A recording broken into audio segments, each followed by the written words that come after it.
Ugh. What is it about today that makes it seem like it's dragging on forever? Feels like I've been staring at this screen for hours.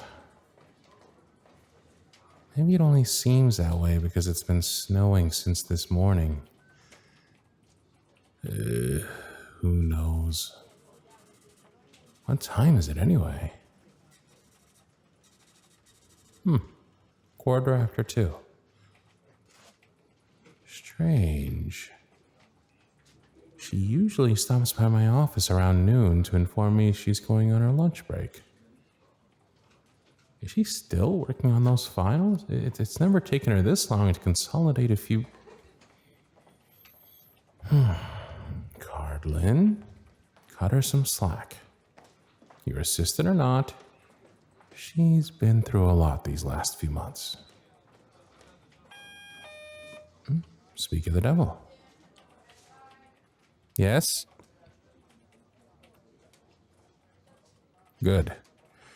Would you mind dropping them off in my office before you leave for your lunch break? Thank you.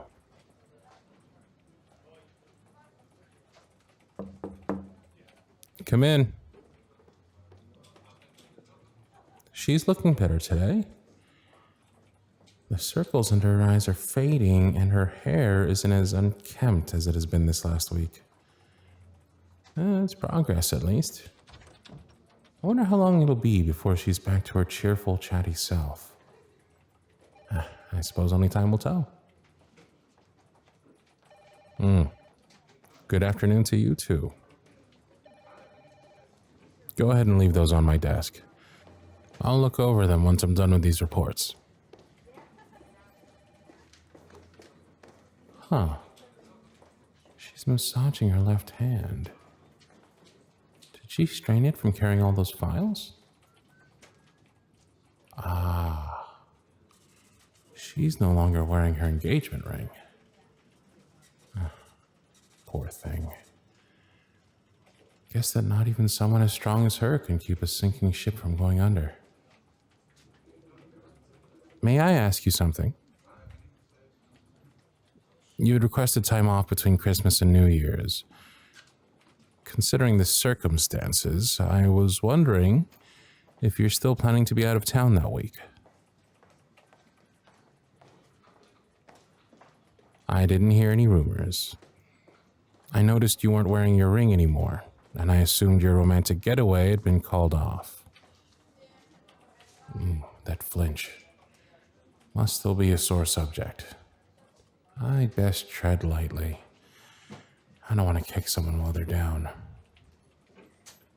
I don't need to know the specifics. I just need to know if you're going to be out of town so I can adjust my routine.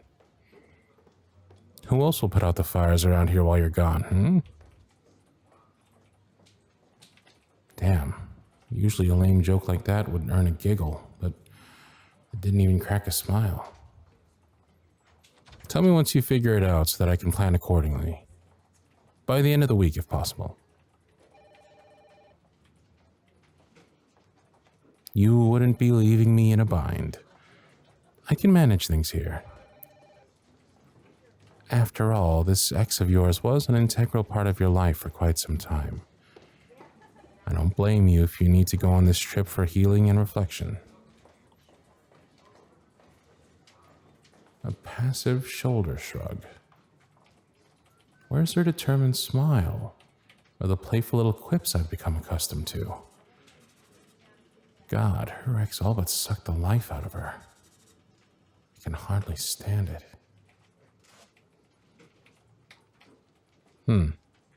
You don't seem like you want to go.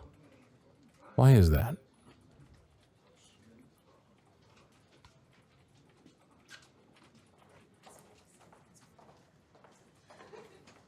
Let me see if I've got this right. Your ex arranged a vacation based solely on his interests and preferences. Classy. A romantic getaway, my ass. Even if she went, everywhere she'd go and things she'd do would be a constant reminder of him. That's not a vacation, it's a personal hell. That's quite a dilemma. What are you going to do? It doesn't matter what I think. My opinion is irrelevant. You're no longer responsible for your ex's happiness or anyone else's, so you should focus on your own.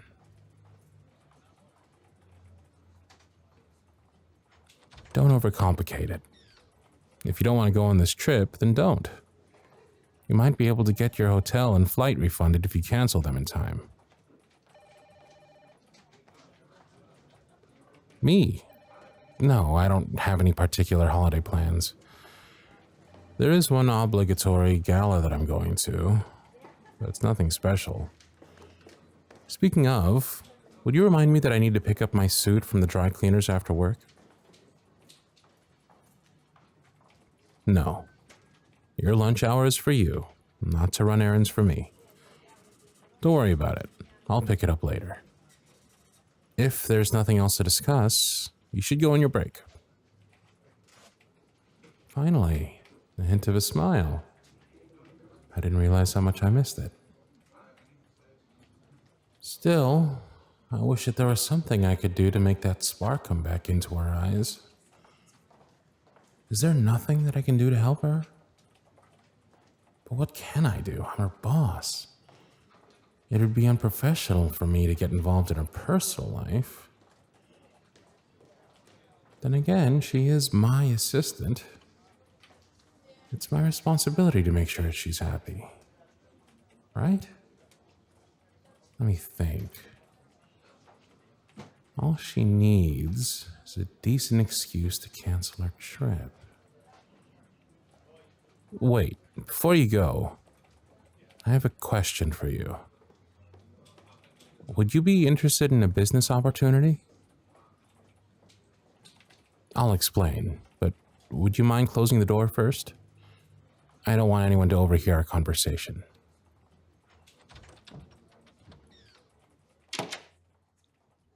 I haven't told you much about the gala I'm attending, have I? It's a charity ball, exclusive to the city's most affluent entrepreneurs and influencers. You think too highly of me. I'm not exactly going for altruistic reasons. Many important people will be there, including potential clients. So, it'll be a good opportunity for me to go. However, there is one problem. Me. Come now. I have ears, don't I? I know what people think of me. Cold, stoic, intimidating, to name a few. I'm not self-deprecating. I'm stating facts. It's been a while since I've seen a pout like that. Hello, naughty bottom lip. The opinions of others don't particularly bother me, but I can't deny that I have a hard time meeting people. If I want my business to grow, I have to make new connections. That is where you come in. Yes, you. If you were to accompany me to the gala,